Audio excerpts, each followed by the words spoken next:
There's movement on the new Farm Bill, plus news on that decades-long Illinois River Watershed case, and a lot more on today's episode of the Arkansas AgCast, which starts right now.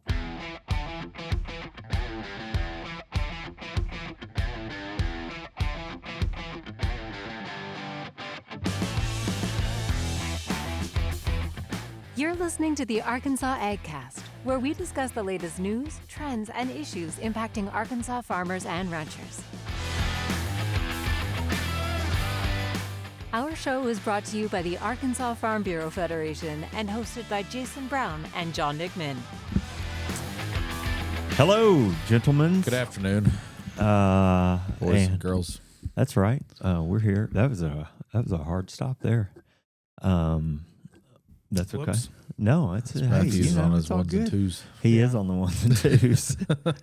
I just felt like the music was overpowering our dulcet tones. Well, so. Most people would rather hear the music than our voices, but that's neither here nor there. I want to say that you and I, Mr. McMahon, must be living right because Matthew's back for a second week. Ooh, in a row. It's 2 weeks in a row. Yeah. 2 weeks in a row. Wow. Very excited. What have you done in the PR department to win such a prestigious Made sure Duty? Brian was busy. duty? Yeah. Made sure he had things done. Yeah, he's just been putting ancillary stuff on Brian's calendar. I just walk in with papers like, I need you to read this. I need you to look at this. This is a big problem. I can't deal with this. It's and you can't do the podcast? Now. That's all right. I'll go do the podcast for you. Well, whatever you're doing, I'm grateful for it because it keeps us from trivia. That is true. We have some You don't know relief. what I'm doing today. Oh, that's true. That's a fact. Yeah, man, it is. It's good to be in here. It is cold in here. I was going to say it's not as cold, but I am drinking a cup of coffee currently. So Yeah. Well, it's really nice outside. I think it's 80. is it? And the sun's out. But as my mom used to say, it'll blow your hat in the creek. It's pretty windy out there. Yeah. 30+ mile an hour wind gusts. Yeah. I noticed that when I got back from lunch. And I think we are actually now under some wildfire risk. Yeah, Northwest Arkansas, for sure. Here in the state of Arkansas, yeah. And God bless those people in Oklahoma who are dealing with that. It seems awful. Yeah. So hopefully you guys make it through that okay. And by golly, let's hope it stays out of Arkansas. Yeah. We are dealing with potential drought issues or we learned that severity on Tuesday Yeah. from your keynote speaker at the Winter Commodity Division. That's true. What else went on there that you think was good? Well, let's say a little bit more about that. James Bryant with the Arkansas Weather Network. He used to be on KETV as a meteorologist. He was 7 years or something like that. Yeah, 7 years, and he's now independently running. I say independently with a team, but they're running an independent weather network called the Arkansas Weather Network, which covers weather for the whole state. Pretty cool. It's an all digital platform. You can download the app. You can watch on YouTube, follow them on Facebook. Whatever you want to do. But I think it's pretty cool. As somebody who's worked in the media business his entire career, I think it's really interesting to see the short amount of time that it has taken for us to move away from what I'll call traditional or terrestrial broadcast into that digital space for getting information. Yeah. So important like weather. Yeah, that's what he was talking about specifically is why they started that. Was because people are consuming it in a different way. He gave a good point though. It kind of was nostalgic to me. Who was that he put up there on the screen? Ned Permy. Ned Permy. Yeah. He had a picture of Ned Permy up there and was basically saying these, you had three options back in the day. And when I say back in the day, I'm talking about, the 90s. Yeah, sure. Right. And Channel 4, 7, and 11, right? We didn't even have Fox 16 back then. So right. Yeah. News, at least. So, yeah, he was a part of everybody's life, pretty much, at least. If you grew up in that media market, I grew up in the, we only got Memphis TV, but I could name off the same meteorologists in Memphis, and it was again 3 CBS, NBC, ABC, that was it. And so it's amazing how not just the weather reporting or forecasting has evolved, but television, how we consume information. Think about this.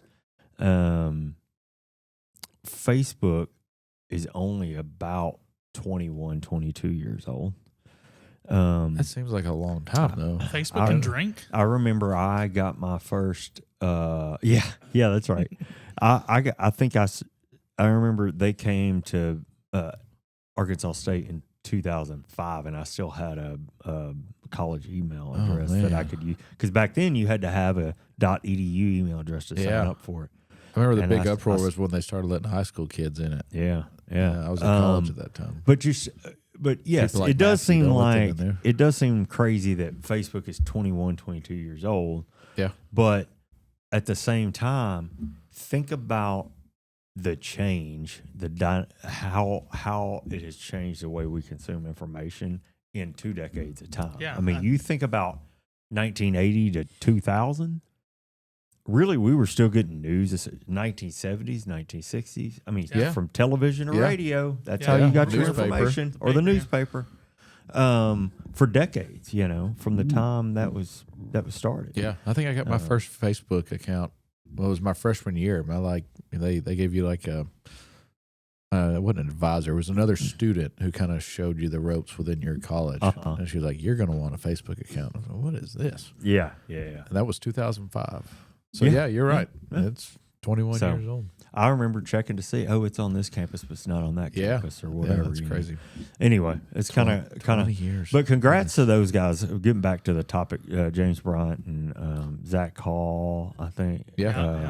All those guys for what they've done. I didn't know this, and I don't know that I should be sharing it, but I don't know that I shouldn't be. Tell secrets. But one of the things that James told me is this sort of independent weather network is something that has really taken off in the Southeast. Yeah. So Tornado Mississippi, Alabama, we've seen a lot of these guys leave TV meteorology for TV weather, for lack of a better term, and start up these digital only sort of forecasting and weather reporting networks, and they are networks. We're kind of part of that. What do you think? So I think that's interesting. I don't know, not to give away any of the secrets, but I don't know them. But like, if you have a platform like that and you're doing it, surely you're getting paid to do it. So what's their source of revenue there? They've ads, advertising, investments. Mm-hmm. Every update they put up, they'll name their 2 or 3 companies that are sponsors, and we won't name them here because no free advertising, but they're Central Arkansas businesses, they're statewide businesses, they're so on and so forth, and that's how they're supported. Those folks are paying a certain amount of money a month, and that's how TV's funded too. Though I mean, It's the same thing. Radio, so they're still following the same funding model as a traditional broadcast network would do. At least at the moment, we'll see how it progresses as they, change their system. But, I have the app, and I don't find that it's overbearing with ads. I mean, they're there, but it's not like some apps where you feel like you can't even use the app because there's so many ads floating around and blocking what you need. So there is another model in this world of sorts, and it's not even a required. I'm thinking of a national guy in Kentucky. I won't name his name, but who's gotten pretty popular, and he does have a sort of a pay model. Like, if you can pay and get certain information, it's like paying for a market report. They still have a lot of information for free, but then so there's sort of a subscriber model out there, but I think they're going the traditional sponsor route. Well, I noticed he had a hunting forecast. Yeah, that he app did, too. and an agriculture section. In there. So I thought it was really neat. Again, I'll just give him a shout out, but he said, "Hey, we want to build this agriculture section out according to what farmers need. So if you'll tell us what is helpful to you in the app, or what kind of information you need, then we'll do our best to build that out in here." And I thought that was really cool to be just that open about feedback. So if you want people using it, you got to give them what they want. Yeah. So he's got his head on right. What else was happening there? Of course, a lot of workshops, or not workshops, but presentations within the commodity meetings. I happened to hear an update on the vet school.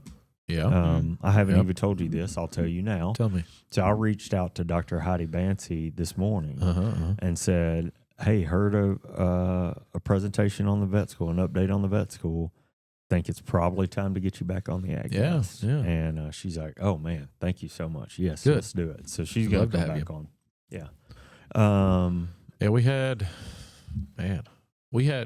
to add the peanut division this year. That's right. So that was a big deal.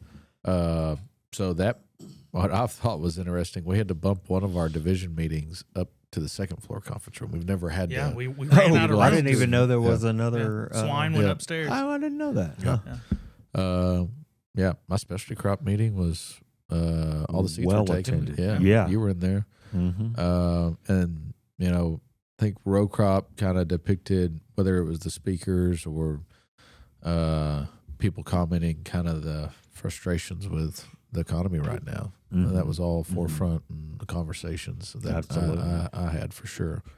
So it seemed like all the rest of them were well attended to. Yeah. Speaking of that peanut commodity division, did you hear the terrible things that our peanut? First of all, did you lay eyes on our peanut correspondent? I talked to our peanut correspondent after that on the phone. He was saying some not so nice things about the Mrs. Peanut correspondent. I'd heard something had happened, but I guess I saw the other side of his face. Well, if you went into the room, he had his black eye turned away from the door. Hey, I won't let this slander of Melissa go any farther. I heard it was an incident with a basketball. It was a basketball incident. It was a basketball incident. We'll turn the heat and gaze to Easton. He's playing too rough with his old pops. His old pops, wasn't he? No, I should defend, not defame the peanut correspondent. If I had $1 for every time I heard somebody ask him what Mrs. Peanut correspondent had done to him or what he had done to her. I don't know what she would think of that name you just gave her, Mrs. Peanut correspondent. You don't think so? I don't know. Okay. Anyway, I did not say that. No, I didn't do this. Or she did. She had nothing to do with this. It was a rough game of basketball. Yeah, we've been circling around it, but one of our members had a nice shiner on his face. He did. He kept his eye on the ball. Yeah, that's for sure. So anyway, it was great to see them. He's going to hate us for talking about that. Oh no, he's laughing. Right, mark my words, he's laughing right now. Yeah, or his face is real red. His face is definitely red, but he's too busy. It's tax season. What'd y'all think of the barbecue chicken at the meeting? Not too bad.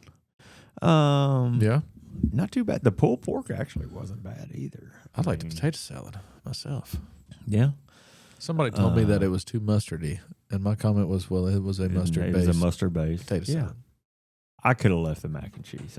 I didn't go after it. Yeah, I could have left the mac and cheese. And the banana pudding left something to be desired. I saw you sitting there waiting for it. You did. Yep. You saw me. You called me out on having a little taste. You and like 4 other people. What? Where is it? Come on. Get it out of here. You know what I had to do? I had to wait to bring a fresh batch so I could make sure to get a few cookies. Vanilla wafers into Still the bowl. had a little crunch to them. Yeah, that's it. Yeah. It was a great meeting, though. It was good to have everybody in town. We were concerned that the turnout would be a little low since we had to postpone the meeting because of the storm. But people still turned up, and we got all of our business done, and it was another successful winter commodities division meeting. Yeah, that's right. A couple of other things, and I know we need to get this news knocked out. I know you're a little under the weather, so a little bit. Probably if y'all can't tell, not going to do so well today. One of those daycare diseases. Yeah, exactly. That's a bad thing about kiddo going to daycare is you the get gift all that the keeps stuff. on giving. That's right. Yeah. Your wife though works in healthcare, so she's got immune system like a champ. She's probably got no pity for me. Yeah, no mercy. Does she call it the man flu? She does make comments about how I seem to be like the weaker. Yeah. But I did see a study the other day, whether it was real or not, that said that men do actually get sicker than women do. Oh, really? Well, they're better. But it is an easier crowd in this room to talk to about that because we're all men. But you're gonna need some extra data to back. I didn't bring it up to my wife. I just kind of kept that in my pocket. I wouldn't. No, we're just gonna leave that alone. We got other things to talk about. Your makeup artist that does your makeup before we come in here. Did you talk to her about it? No. You'll start looking like our peanut correspondent if you bring it up. Yeah, that's right. It's one of those things I only talk to about with friends. Okay, I understand. There we go. A little bit of, if you don't mind, I'm gonna be selfish for a minute. So Please. the Mid-South Farm and Gin Show kicks off on Thursday. This is Thursday. Today is Thursday the 19th. Yeah. It'll kick off next Thursday the 26th. On that Friday, I have had the pleasure. I was invited to moderate a panel on mental health and the impacts of mental health in farming and on farmers. And I'm very excited about this. It's number one, it's a really important topic right now. Number two, I'm glad to see something, an event as large as the Mid-South Farm and Gin Show place an emphasis on the topic. And it really is sort of bringing in the economic realities that people are facing and other challenges right now. Yeah.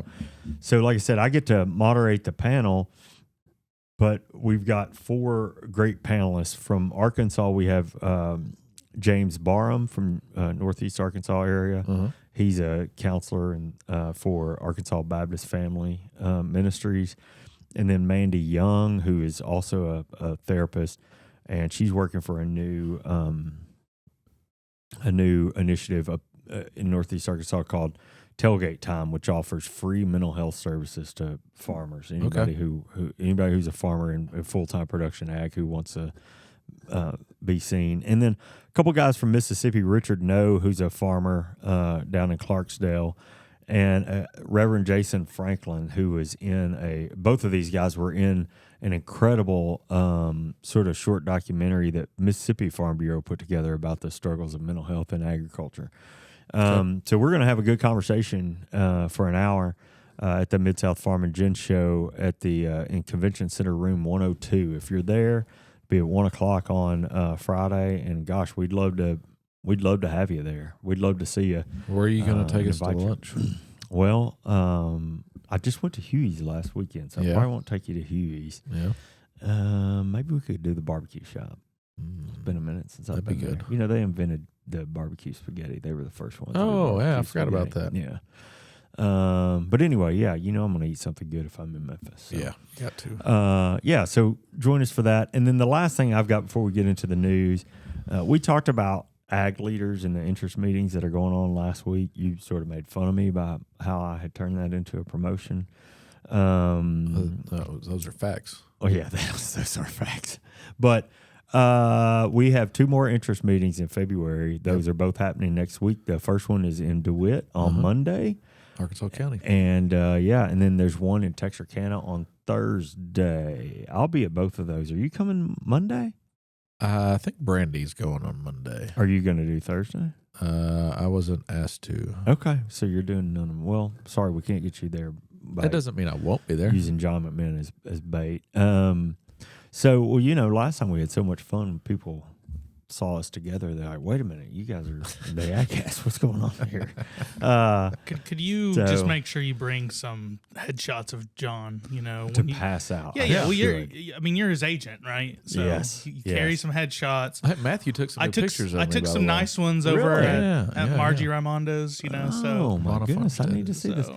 I need a new headshot. That's Do you? what this. I had to give him my headshot. I can get one made for you. I got the guy that's got the picture. For this panel, and I'm like, man, it's been a minute. Oh, you need one of yourself. Yeah, not of you. No, just one of me taken. One that I can use. You might get one anyways. I just don't want to wear a suit. I don't want to wear a suit. We had this jacket discussion. Yeah, I think it just depends, right? If it's a very professional context, maybe you should be in a suit. But for a lot of our Farm Bureau context, I think being out on a farm is probably all right. What I like that. Maybe if you got a still shot of you falling over that fence. Yeah, fence at West That's Evans. it. That's all I need. Can you just pull me a screenshot from that? Yeah, a screenshot if you're going. Hold your ribs. Yeah, right when I crack my ribs. Anyway, Jennifer Craig has all the details on the Ag Leader stuff, but if you want to join one of those interest meetings next week, again, we're in Miller. First, we'll be in Arkansas County and then in Miller County. So worth your time to come out and learn a little bit about what we do here at Farm Bureau and find out about how you could get involved and cultivated into a leadership position, perhaps. Yeah, it'll be good. I think, like we said the other day, Even Jason and I learned quite a bit from that. Oh, yeah. And, we work here. Yeah. So, all right. Well, I think that's it if you want to get into the news. All right. I'm going to get through this the best I can. I'll fill in if I need Might have to pause and take a few breaks here. All right. All right.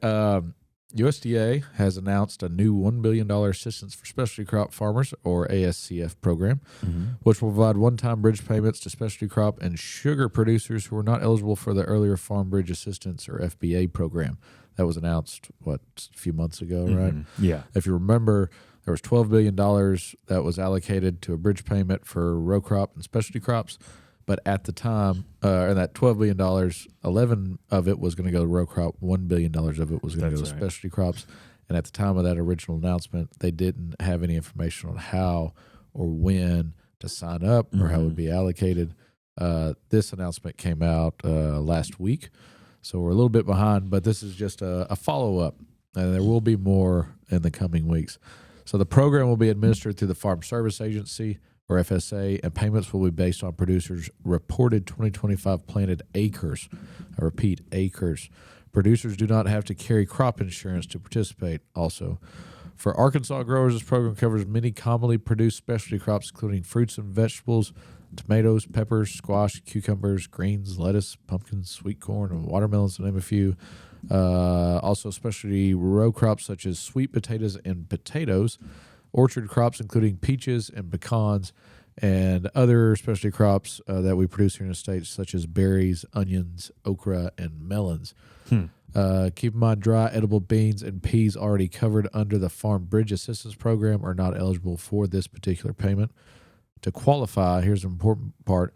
Producers must report their 2025 acreage to their local FSA office by March 13th of this year by 5 p.m. That's Eastern time, so that would be 4 p.m. Central time, right? Yes. Yeah, so by 4 o'clock here in Arkansas on March 13th, make sure you have your 2025 acreage reported there at the FSA office or your local FSA office.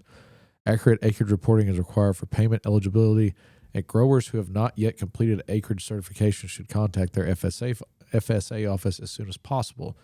USDA expects commodity-specific payment rates to be announced by the end of March. So for each one of those crops, they'll announce that particular payment for each one of those crops at the end of March. The assistance is intended to help offset market disruptions, higher input costs, and ongoing inflation pressures affecting specialty crop operations. Producers can obtain additional program details or reporting assistance through their local FSA office or by visiting fsa.usda.gov. So you can also, I gave some of those commodities or specialty crops that were listed. There is a long list.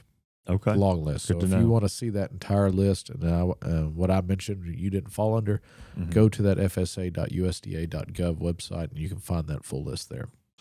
Yeah, March 13th at 4 p.m. on your calendar is your deadline, because that's probably the most important thing we can tell you right now. Yeah, might as well just stop listening and go do that right now. And I know there are more details coming. Yeah, it should if be. I remember Jay's presentation the other day. Yeah, towards the end of March. Okay, yep. So keep an eye out for that. And of course, we'll update you here. As long as we can. All right. Wow, it's been a long time since we talked about my first topic here, and I'm actually excited to see it on the docket. The House Ag Committee and its leaders have released a new draft of the Farm Bill, kicking off the formal markup process that is scheduled to begin on Monday, which is the 23rd. The proposal outlines policy directions for the next 5 years or longer, if we don't get that stay on schedule like we haven't the past couple of times. And the focus is on crop insurance, commodity support, conservation, nutrition programs, and other things. Key elements in the draft so far include adjustments to crop insurance with an emphasis on expanding access and flexibility for producers. The bill also proposes updates to commodity title programs, including targeted support for specialty crops and efforts to modernize the way payment limits are set.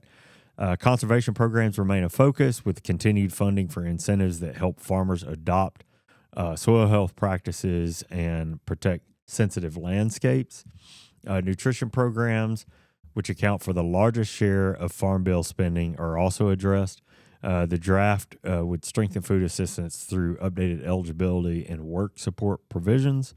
As the markup gets underway, committee members will have the opportunity to debate, amend, and vote on individual sections. The outcomes of this process could significantly influence decisions made on Capitol Hill later this year and into 2027, if we go that far, when the full Farm Bill is expected to be debated on the House and Senate floors. Lawmakers say the goal is to produce legislation that supports long-term farm viability. It strengthens rural communities and maintains critical domestic food and fiber systems. Producers and industry groups will be watching closely, no doubt, through the markup period and beyond as negotiations continue toward a final bill. So right there you hear, and I forget, I think I may have used successful farming for this, and I should have said that. But at least their writing, their prediction is 2027 before we have a bill passed, which is really pretty remarkable because that means that we've gone almost an entire Farm Bill cycle without a bill. 4 years. Yeah. 4 years, and it's supposed to be 5 years. Yeah, that's similar to what I was going to say is, boy, I hope this just happens. Go ahead and gets it done. Well, what it's going to take is they're both sides of the aisle are going to have to agree on it, right? Right. Let's stop fighting over it and do what's best for the industry, right? I think that, and this is probably no surprise if you're listening to this show because you're in the know if you are, but I think that so much help was done in that budget reconciliation process that they've really just sort of put this on the back burner. Yeah. And so that's kind of what's caused us to be so delayed. But anyway, we'll see what happens with it. We will see. Yeah. One way or another. All right. Well, let's step away from the news to hear about Farm Bureau health plans of Arkansas. All right. Kyler saved $300 a month with a health plan from Arkansas Farm Bureau. Watch to hear his story. I got a call saying that my plan was going to be canceled at the end of April. I really was kind of in panic mode to try and find a new health plan. Me being young and having 2 young kids at home, health insurance is vital for us. Got on the phone with Farm Bureau and I got in touch with an agent. It took me about 30 minutes, and then about 3 days later, I was approved, ready to go, whole family. I took a deep sigh of relief. So with Farm Bureau Health Plans of Arkansas, I'm saving close to $300 a month. You cannot find this plan anywhere else. Get after it and get it. Farm Bureau Health Plans of Arkansas. Trusted coverage, personalized plans, affordable premiums. Learn more at arfbhealthplans.com. I've got more news out of the federal government. Oh, but this time it's from EPA. Oh, okay. So the EPA has reinstated over-the-top, or OTT, dicamba use on dicamba-tolerant soybeans and cotton for the 2026 growing season in 34 states. This marks the first time since the 2024 season growers will again have access to dicamba applications during the growing season. The agency stated the decision was made following a new risk review and includes substantially tighter safeguards intended to address past drift and volatility concerns. The approval will continue to be reevaluated after additional real-world performance data is collected. So they're basically going to see how this year goes. Right? Oh, okay. They may or may not change some of these rules. Right. The most significant change compared to the previous 2020 label is a reduction in how much dicamba can be applied. The maximum seasonal use rate has been cut in half. Growers may now make only 2 applications at 0.5 pound acres each for a total of 1 pound per acre annually. Under the old rules, applicators could make up to 4 applications, including 2 pound per acre, though only 2 could be over the top. The new label also requires a higher rate of volatility reduction agent in every application, and introduces mandatory conservation practices such as buffers, cover crops, or erosion control measures to reduce off-target movement and protect sensitive species. New temperature restrictions are also being added. If temperatures are forecast between 85 degrees Fahrenheit and 95 degrees Fahrenheit on the day of or the day after application, growers may only treat 50% of their dicamba-tolerant acres in a county and must wait at least 2 days before treating the remainder. Applications are completely prohibited when temperatures are expected to reach 95 degrees Fahrenheit or higher. These rules are intended to limit volatility during high-risk weather conditions, which EPA identified as a major contributor to previous off-target injury complaints. Many legacy requirements remain unchanged as well. Dicamba continues to be a quote-unquote restricted use pesticide, meaning only certified applicators who complete annual training may apply it. Applicators must follow strict weather and timing restrictions, including spraying only within 3 to 10 mile per hour winds, avoiding temperature inversions and rainfall events, maintaining a 240-foot downwind buffer, and observing a 24-hour re-entry interval. Aerial application is still prohibited. Approved drift reduction agents are required in tank mixes. Specific droplet sizes and boom heights must be used, and detailed application records must be kept as well. EPA emphasized that the label is legally enforceable and reminds everybody violations may result in fines or additional penalties. If you want to see more detail about the new ruling, you can find it at epa.gov/news releases. I kind of covered the highlights of it. Yeah. There is a lot more details in there. Yeah, no doubt. We had some questions at Winter Commodity Division meetings about Arkansas's Plant Board thoughts on it. They have not spoken on it or even met about it, I don't believe. Sure. They had a cutoff date what that means now with these new rules. Yeah. Don't know. No cutoff date noted. I mean, you could kind of approximate based on, temperatures and things like that. Yeah, but it gets real hot in the summer at some point, right? Yeah. So, but more or less what I've taken away from it is they're going to allow you to use dicamba, but you better stay within all these parameters that they've put in place. And there's a lot of them. Yeah, no doubt. So, need a rule book for sure. Use at your own risk. Yeah. Okay. Well, listen, I'll wrap us up with an update on a story that we've covered here in the past regarding a 2-decade-plus lawsuit in Oklahoma that is impacting the poultry industry here in Arkansas. After more than 20 years of litigation, a long-running environmental lawsuit involving poultry companies in northwest Arkansas and northeast Oklahoma has taken a major step toward resolution, or at least it seems. The state of Oklahoma secured settlements totaling more than $25 million with two of the largest poultry processors in the region, Tyson Foods and Cargill, to address concerns over phosphorus in the Illinois River Watershed. Under the agreements, Tyson is contributing $19 million and Cargill $6.5 million to remediation and conservation efforts focused on improving water quality in the watershed that spans northwest and northeast Oklahoma. As part of the settlement, both companies agreed to progressively increase the amount of poultry litter removed from the watershed and to fund a compliance and remediation monitoring process overseen by a court-appointed special master.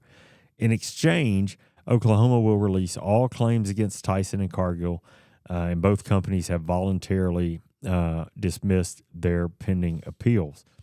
The case dates back to 2005 and has been one of the most significant environmental disputes involving agricultural operations in the region. The litigation centered on allegations that excess phosphorus from poultry litter was contributing to water quality issues in the Illinois River and its tributaries. For Arkansas poultry growers, particularly those with contract relationships in the watershed, the settlements bring a measure of clarity after years of uncertainty. Earlier court rulings had raised concerns about financial liabilities that could have affected contract renewals and farm operations. It's important to note the federal judge overseeing the case, Judge Frizzell, must approve these agreements before they take effect. So they are just, I qualify them as handshake agreements at this point. Yeah. He's got to sign off on it. The next trial date where that could happen is set for a week from tomorrow on February 27th, next Friday. Not far. From what I've been told from poultry growers, sort of some mixed reviews here. They are certainly, I think, glad for that certainty. I think I put it lightly in the story about the contract challenges. These companies had started non-renewing. If you were up for renewal in 27, You just weren't going to have a contract. You got letters that said that. There were verbal conversations to that effect for anybody who renewed beyond 27. Yep.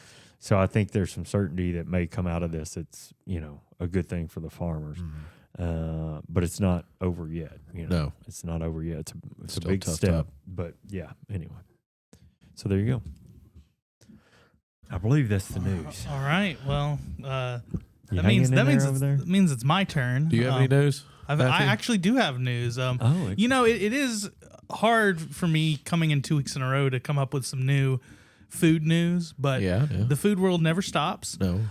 Show must go on. Absolutely. And I don't know that I always subscribe to top list, what's top of this, top of that. Yeah, sure. But a few Arkansas places did get some pretty cool recognition in the past few weeks. Right before the Super Bowl, Southern Living put out a top 10 wing restaurants. Oh, Really? interesting. And a little known place that I know Jason and I both enjoy here in Little Rock made the list. Certified Pies made that list. They're right down the street. Well deserved. Right around the corner. Yes, congratulations. They're a fairly new restaurant, too. Good for Yeah, them. they opened are. up in the pandemic. I believe one of the owners was a musician who gigged and stuff like that, and pandemic kind of dried some of that work up. And they said, let's, we have this recipe for this wing sauce. Like let's take it live. Help me. I think I've seen this, but not officially. Are they working on a truck? I don't know. I think they may be working on a truck. Sorry, I didn't. That'd be cool. They're 5 minutes from the office. That's another place we really should go. You can order them online. Were they not a truck to begin with?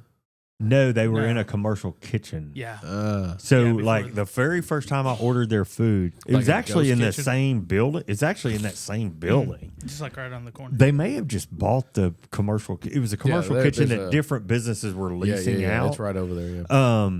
But no, literally, of course, it was during the pandemic too. But I called, I ordered, and then pulled around the back of the building. You called them when you got there, and they brought your food out to you, to your vehicle or whatever. I have since picked up from their restaurant the front of house. Yeah. Because they have an actual restaurant with dining, seating, and all that in it. But several times since But then. they're great wings. Whenever I've had people ask me where's your go-to wing spot in Central Arkansas, and that's it. Yeah, absolutely. And every time I get the truth sauce, it's not truth sauce. It's not too spicy, but it's it's got a good flavor, good kick. Yeah, that truth sauce is good stuff. And Yeah. You can get it at Food Giant. Can you? If you ever want to grab a bottle. And Hog sells it too. Have y'all ever eaten the wings at Town Pump? Which is not the Town Pump anymore, or at least they. It is the Town Pump. Is it still named the Town Pump? They just sold to a different group. But did they rename it? No. Okay, good. No. Good. Matter of fact, there was an uproar about how much they would change when they did sell it. But There is a fan following with the pump. yeah, I've never had their wings, but I've always heard great things. Their wings about are delicious. They've got, I can't remember the name of it, but it's like a barbecue sauce, garlic, and Parmesan cheese combo. them. Really? Maybe it's called the Dirty Bird. all right. I could have just made that up. To I be like honest with this. you, but they are Okay. really good. Really? I don't remember the name Okay. of it, but you'll see it on the menu if you go. Maybe we do a little bit of a wing crawl. We should. Yeah. Across. We should. We write a blog about it and rank them. There you go. Because Yeah. you can get 6 a piece at a place, then each of us eat 2, Oh, and then no doubt. about restaurant number 6, we might be about to fall over, but that's all right. That's fine. It's okay. Well, All right, sorry, we've got you so far off track. Certified Pie is great if you're in Little Rock for a Farm Bureau meeting and looking for somewhere to grab a quick bite on your way out of town. Or Yeah. pizza. Or Their pizza. The pizza's pizza's very excellent. good too. Obviously, I mean it's their namesake, right? Yeah. But the other piece of ranking listing news in the Arkansas food world is the top 100 coffee shops in the world. This is a worldwide competition that coffee shops have to apply to. You'll never guess it, but Onyx Coffee was number 1. No We talked about way. them Number last 1. week. We talked, they're James they're Beard bar. nominated. Yeah. And I have looked up since they do have a cocktail menu. But Okay. they were rated number 1 in the world, and this is such Well deserved. a well-rounded list, I should say, that they're the only American coffee shop in the top 10. Oh wow. So it's not like it's the world, but Yeah. 90% of it's of them are over here. But it's wow. That's incredible. Yeah, and I looked through their judging criteria and it looked legit. It wasn't just here's some money, give us an award. It was Was there like atmosphere involved in that? Yeah, atmosphere, barista, coffee quality. It was just very much okay. Like, and if you've ever been to Onyx, especially, I think their Rogers location is the one that is getting the praise. Yeah. I mean, it makes sense. Oh, that I've been to that one. I haven't been to that one. Bentonville is the one I go to. Yeah, Bentonville one's also great. Square. Yeah. But anyways, those are just two little fun pieces of food news. Arkansas, like we said last week, has a very, good food scene in the restaurants and it seems like something coffee we shops. could talk about every show. Oh, yeah. Well, I'm going to throw an extra food topic out there. Do it. And that is, I cannot believe that we got this far into the show and did not mention Fat Tuesday. Yeah. Oh, yeah. Yeah. Or Yeah, anything yeah, Mardi yeah. Gras related. So that's on us. That's Did anybody in y'all's department find that baby? well, somebody found it. So, yeah. I'll just say, and I'm about to go have a piece, by the way. Yeah. I just want to give a shout out to Ashley Wallace, who actually went down to New Orleans for Mardi Gras and brought our department back. Oh, my word. Look at this. A king cake. Not just a king cake. I'm telling you right now, I've eaten a ton of king cake in my life. That's the one. Dude, that's the best king cake I've ever had. By far. Well, It's do you from know where it came from? a little bakery called Tartine. That's Tartine, yeah. there in New Orleans. Yeah. Man, I haven't been to New Orleans in a while. I would love to just go and eat my way through New Orleans again. Oh yeah. Do nothing else. Yeah, no, just eat. Not there to do anything else. Yeah, I don't have to absolutely. see anything. Just let me eat at like 10 restaurants. So- Also, for I will say because I did mute myself because I do appreciate our audience. I did just eat a slice of that king cake. Yeah. That's incredible. You made me jealous. Yeah, I will tell you. One time, did I do a trip down to New Orleans, and we said we're going to stay dry on this trip. Yeah. And all the money that we would dedicate to the fund goes to food. Yeah. And, You probably had know, just as good of a trip. No liquid nourishment, just Yeah. food. And that is hands down my favorite New Orleans trip ever. Yeah. So there's good eating down there. I mean, that is for sure. I will say that there are some good king cakes in Little Rock. I did think about bringing them up. I have ended up this year with 4 separate king cakes put in front of me. What a treat. I will You're say living that right, this too. is the best one by far. Yeah. The second best in Little Rock, at least, was the one Flake Baby did. She's a little cottage baker here in town. Okay. Croissanterie and Community Bakery were the other two, and they were both good. But Yeah, I've had community bakeries several times. but yeah. Anyways, Anyway. I wonder if you could make one out of sourdough. Maybe I can convince my wife to get make your one. wife to make you one. I like that idea. Yeah. Well, maybe you should go upstairs, and I think there's a baby kind of arm out in our king cake. Get that slice, and then you can tell her, "Hey, honey, I got the baby." Yeah, if that means you got to gotta- make one. I heard somebody say yesterday, "Oh, there's the baby, but it's not in my piece." We looked it up. If you see the baby, That's it, right? That's it. Yeah. That's Who your saw it first? Amanda Williams. Well, she's not in your department. That doesn't Hey, matter. you think you think you have to stay in your department when food shows up in this place? That's y'all's silo. I'm Yeah. all Well, welcome. hey, I why just don't know how after y'all this you are. come get a this piece of coffee king came from cake? y'all's department, by the way. Oh, it did. Yeah. You didn't get any king cake while you were No, in? I'd steered away from that. I'm gonna go eat a piece. I'll eat Yeah. your piece too. Good. All right. Well, listen, that wraps up the news for this week. Thanks for following along with the Arkansas AgCast. We're grateful for you taking the time to watch and listen. Yeah, that's right. Remember, you can catch new episodes of the show every Thursday afternoon. Find video episodes on Facebook and YouTube. Listen to the audio version wherever you listen to podcasts. Make sure to subscribe and leave us a review when you have a few extra minutes. The Arkansas AgCast is brought to you by Arkansas Farm Bureau. I'm Jason Brown, And I'm John McMinn. and we'll see you next week.